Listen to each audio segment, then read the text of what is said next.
Are we ready?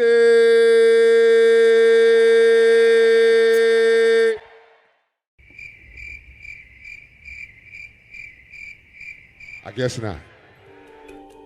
Have you ever found yourself in a situation so painfully awkward that it made you want to flee the scene as quick as possible because you just couldn't take it anymore? You know, Miss Banks, since you had that baby, there's something different about you.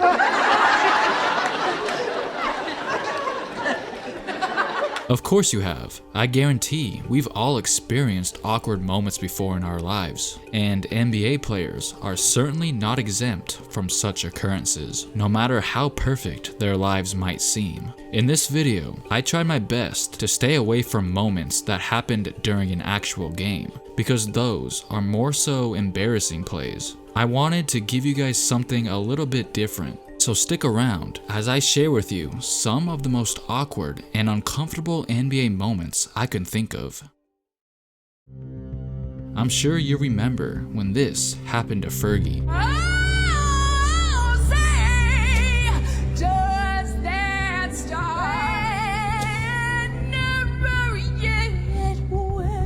And I think it's safe to say that she was embarrassed by the kind of reactions her performance was receiving when she got home.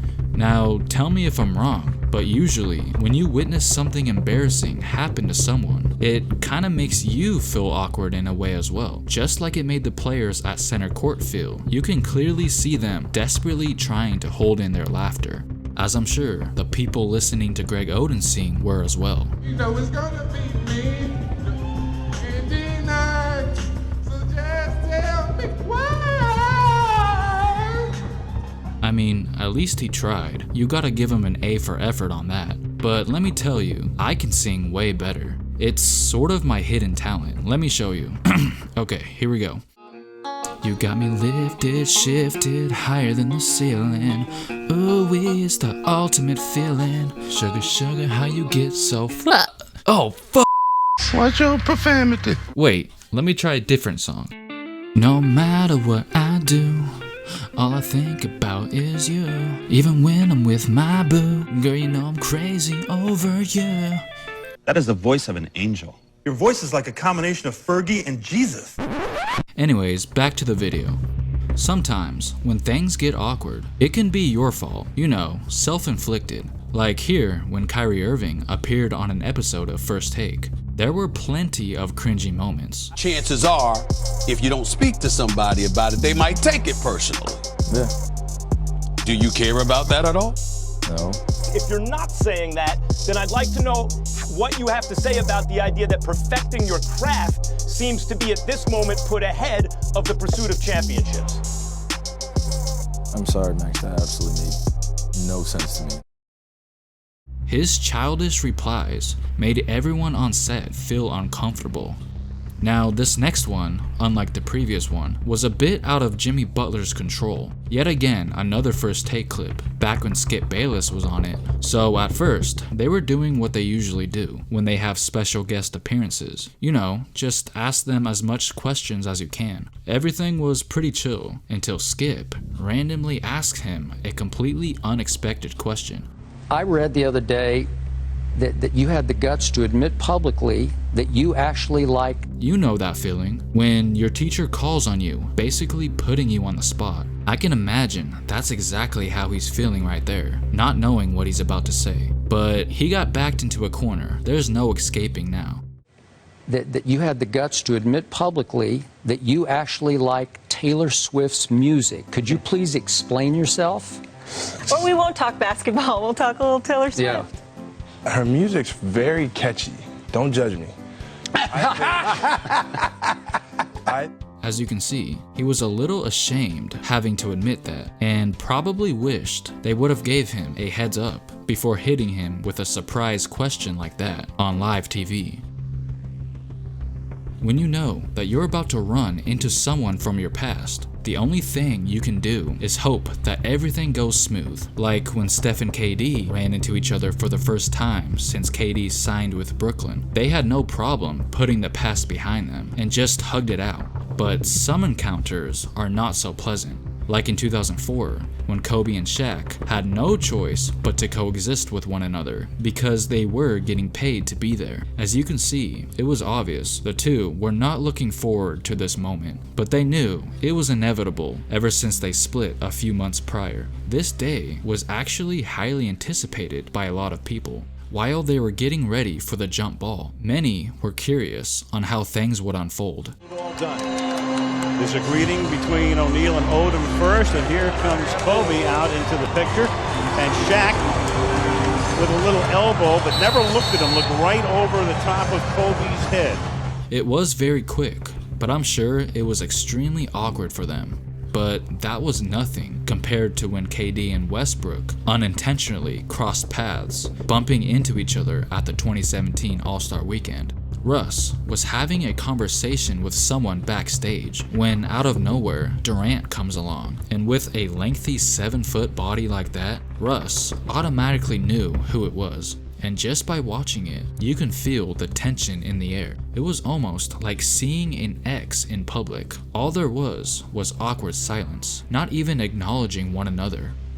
Which brings me to another behind the scenes interaction, and there certainly was no ignoring going on in this one. Words were exchanged and things got heated. Okay, we see this happen from time to time, where a player gets into it with another player, which sometimes leads to ejections, but instead of letting it go, they want to try and act all tough by basically daring the other person to meet up in the back to continue their beef. But we all know they're not really serious. Nothing's probably going to happen, and I'm sure Kevin Garnett probably thought the same thing when he and Melo got into it. But he was dead wrong. It was January 2013, a game between the Knicks and Celtics. Things were getting chippy all night, which eventually escalated to an altercation. Rumor has it that Melo swears he heard KG say that his wife, Lala, tasted like Honey Nut Cheerios, and Anthony wasn't just gonna let it slide that easily. After the game, the players hit the showers, thinking everything had calmed down. Yeah, Garnett knew that he probably went too far, but didn't expect Carmelo to actually show up at his doorstep, so to speak.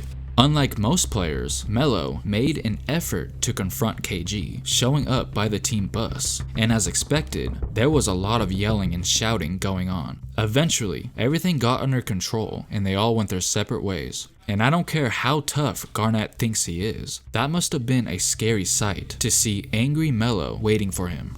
Speaking of Kevin Garnett, when Garnett and Ray Allen joined Paul Pierce and the Boston Celtics in 2007, they only had one goal in mind: win the 2008 NBA title, and that determination paid off, completing one of the more impressive turnaround seasons the league has ever seen. But as quickly as these guys would become brothers, one move had it all end in a train wreck. As soon as KG, Rondo, and Pierce learned that Ray Allen was leaving the Celtics to join the Miami Heat of all teams, they understandably felt betrayed, and Allen instantly became the enemy. Kevin Garnett said that he immediately deleted Ray's phone number and didn't plan on talking to him anytime soon. Well, at least he's a man of his word, because when Ray Allen was checking into the game in his first meeting against the Celtics, he went out of his way to greet his former team, but KG wanted none of that, blatantly giving him the cold shoulder. Allen was officially dead to him.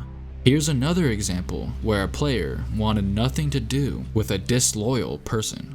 Blake Griffin is considered one of the greatest Clippers of all time, and he assumed he would be a Clipper for life. But to his surprise, he found out on Twitter that he was traded to the Detroit Pistons. And when he visited LA for the first time since getting traded, it was clear that he never forgot about that situation. As you can see, Clippers owner Steve Ballmer is standing on the sideline waiting for Griffin to finish his pregame warm-up, which he eventually does, but instead of having a man-to-man conversation that Ballmer was hoping for, he was left hanging, showing that Blake was still holding a grudge.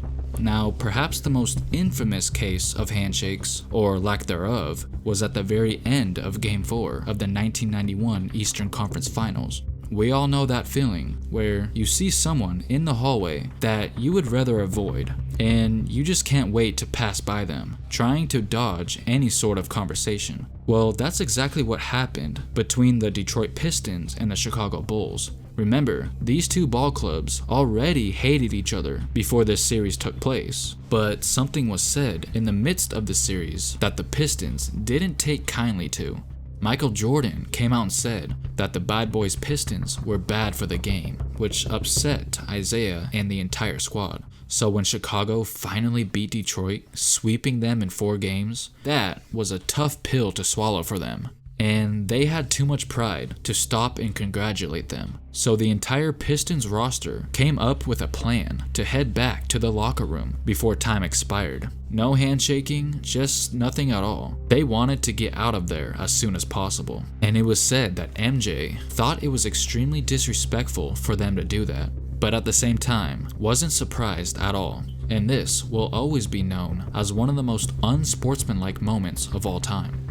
Here, we have a more friendly one, but still pretty awkward as well. I'm sure we can all agree that Baker Mayfield has a fairly recognizable face, right? I mean, even before he was in the league, he already had major star power, but apparently not enough. The Oklahoma City Thunder were visiting LA to take on the Clippers, a packed house full of celebrities. After a post-game interview, Paul George headed back to the locker room, but not before stopping to acknowledge a few people. And as you can clearly see, Baker, for some reason, expected to receive the same love. Which he did, I guess. After PG almost walks by him, it appears that George initially had no idea who he was. He paused for a second and took a moment, looking like he didn't realize it was Mayfield, which ended in a cringe interaction. And only after social media made a big deal about it is when PG apologized to Baker. Alright guys, I hope you were able to endure these extremely uncomfortable NBA moments. Make sure to leave a comment down below if you have one in mind that could have made this list. Thanks for watching, and don't forget to like and subscribe.